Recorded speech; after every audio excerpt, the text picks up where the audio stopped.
Hello. I suffer from obsessive-compulsive disorder, which is an anxiety disorder in which people have unwanted and repeated thoughts, feelings, ideas, or behaviors. In other words, my life is a systematic pattern. But yesterday, I experienced a flaw in my system. I woke that morning in my lakeside home promptly at 6:45 a.m., as I do every morning.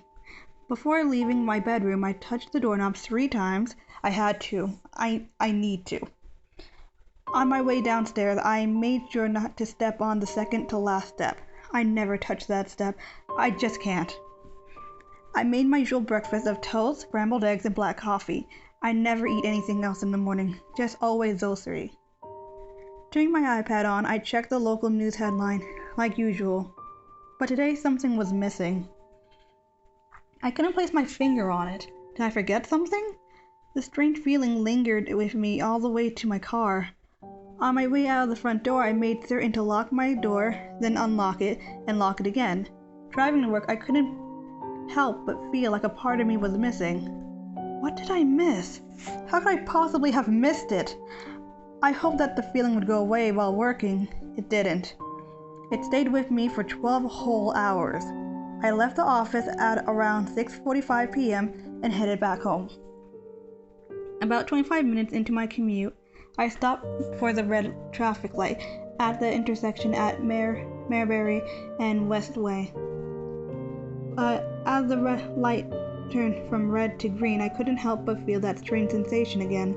The only other person near me was the man driving behind me.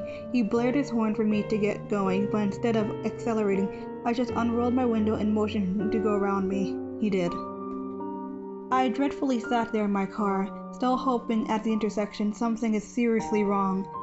What am I missing here? I touched everything in my car, hoping that it would spark my memory. I touched the dashboard, the leather seat, the emergency brake, and even the roof. It did nothing for me. My hands began to tremble as I slowly drove away. This isn't right. I don't like this. Arriving home, I pulled my 1974 Mustang in the garage. I washed the car every weekday, but not on the weekends. I only wash the front and the back of the car, never the sides. No matter how dirty they get, I never wash the sides. I simply just can't. But something else seemed missing from my daily routine as I washed. No, not again. First the news, then the intersection, now this. Finishing up with the car, I jogged out to the backyard. Opening up the tool shed, I felt yet another thing missing from my pattern.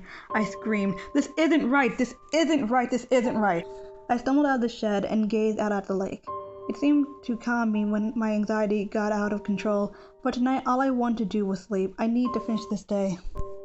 The next morning, I woke up at 6:45 a.m., touched the doorknob 3 times, and I made sure not to step on the second to last step on my way to the kitchen.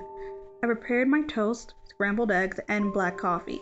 I turned on my iPad, browsed the local news. It's still missing. I became aggravated. What is it that could be missing? I began to feel nauseous. Hurrying out of the door in a vicious rage, I quickly locked the door, unlocked it, and locked it again. Then I drove off to work. I tend to get a lot of work done when I'm upset, strangely. So at least I felt some accomplishment when I left the office at 6:45 p.m. I drove fast on my way home. What am I missing? I approached the red light at Mareberry and West Road. Come on, think. A man was walking in the middle of the intersection, on his way to the other side. Why can't I remember? The man's head spun as he noticed my Mustang coming straight for him at 85 miles per hour. I noticed him too. A wave of horror crossed my face as I watched him dive to one side. I swerved in the same direction. A loud clunk was heard as I crushed the man underneath my vehicle. Oh God. Jumping out of my car, I hesitated on what to do. He laid there, writhing in agony, making horrendous guttural wails. I popped open the trunk to my Mustang, lifted the screaming man, and headed him in. In agony, entering my garage, I made sure to wash the blood off the front and rear of my car. The sides were not necessary. After dragging his broken body out to the backyard, I jogged to the shed.